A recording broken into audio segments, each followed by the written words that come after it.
On a recent trip to Israel, my Aunt Betsy and her husband Simon decided to go visit Herzliya. While they were there, they went out to eat at this place called Meat and Wine Co. It's a beautiful, magnificent two-story restaurant. They were seated at a table downstairs, and my aunt turns to the waiter and says, "You know, is it possible for us to have a table upstairs? We want to see the view."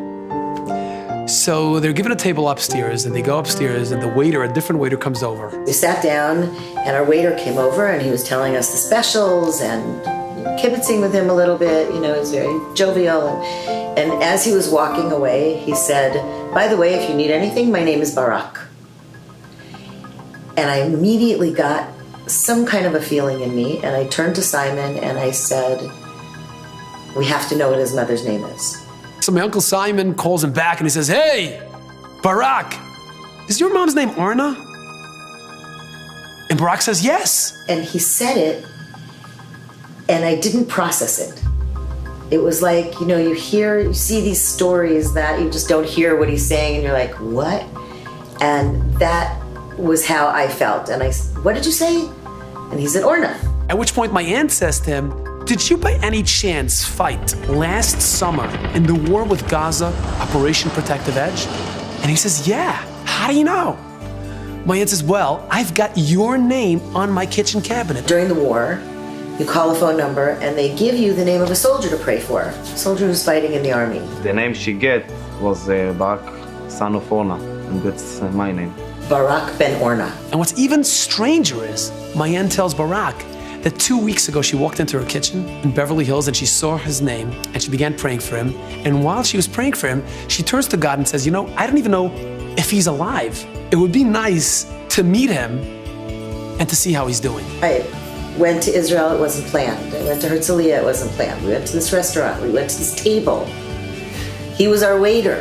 It was just a powerful message to me that Hashem is right there. Betsy prayed for me to come back home safe, and I came back home safe. When you realize that someone prays for you to come back, it makes the heart very, very warm. Around 3 weeks ago, Barak sent an email to my aunt. He told me that the next day he started putting on tefillin, that he hadn't put on tefillin in years. I felt that this was a mark from God or something. This was unbelievable.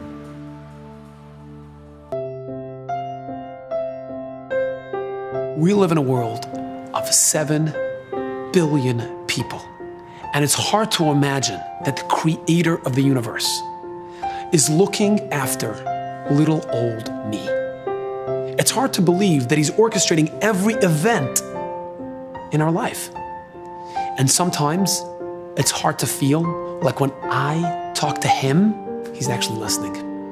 On Rosh Hashaná, the day God created man, we remind ourselves that he is actually paying very, very close attention to every detail of our life. We remind ourselves that he is behind the events we call coincidence, accident, or chance.